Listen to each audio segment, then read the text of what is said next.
রহিম, আমি খুবই খুশি যে আজকে অনেকগুলো পরিচিত মুখ এখানে দেখতে পাচ্ছি, বর্তমান এবং আগের যারা। এইবারের রোজার সিজনে 30টার মধ্যে 15টাই আমার দাওয়াত করছে।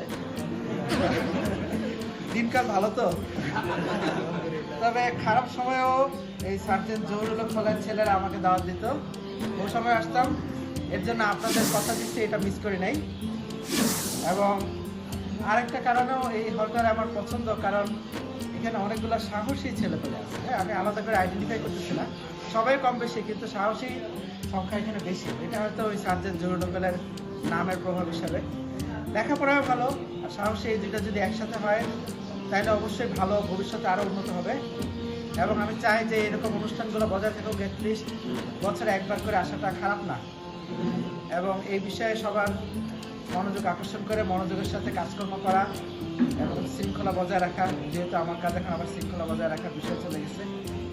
এবং ভবিষ্যতে আরও উন্নতি হোক এই দোয়া করে, আর দোয়ার জন্য কিছু সময় রাখতে হবে, এর জন্য আমার বক্তৃতা সংক্ষেপে করছি। ধন্যবাদ। মনে করি আমি প্রতি সপ্তাহে এই হলে আসি, সাঁতার কাটি, ইভেন আজকে সাঁতার কাটলাম। তো আমাদের ডিপার্টমেন্টের যারা ছোটো ভাই আছে সবার সাথে আমার পরিচয় নেই, কয়েকজনের সাথে পরিচয় হয়, এখানে কথাবার্তা হয়।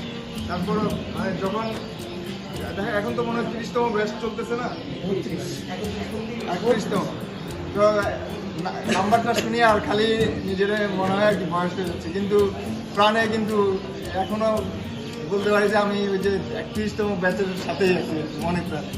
যাই হোক, আমাদের মার্কেটিং রেজিমেন্টের এই প্রোগ্রামগুলো আসলে আমিও কতগুলো থাকতে পারি নাই, কারণ জয়েন্ট কিছু প্রোগ্রাম করে গেছে। আমি একটা সাজেস্ট করি যে এই বছর আমাদের আলমগীর থাকতে আমরা একটা নৌবহর করছিলাম, চাঁদপুর গেছিলাম, আর এরকম ছোটোখাটো কিছু যদি করা যায় খুব ভালো হয়। হ্যাঁ, তো ইনশাল্লাহ এটা পরবর্তীতে কন্টিনিউ হবে, যেন এটা আশা করি। ঠিক আছে, থ্যাংক ইউ সো মাচ। ওরা প্রোগ্রাম করে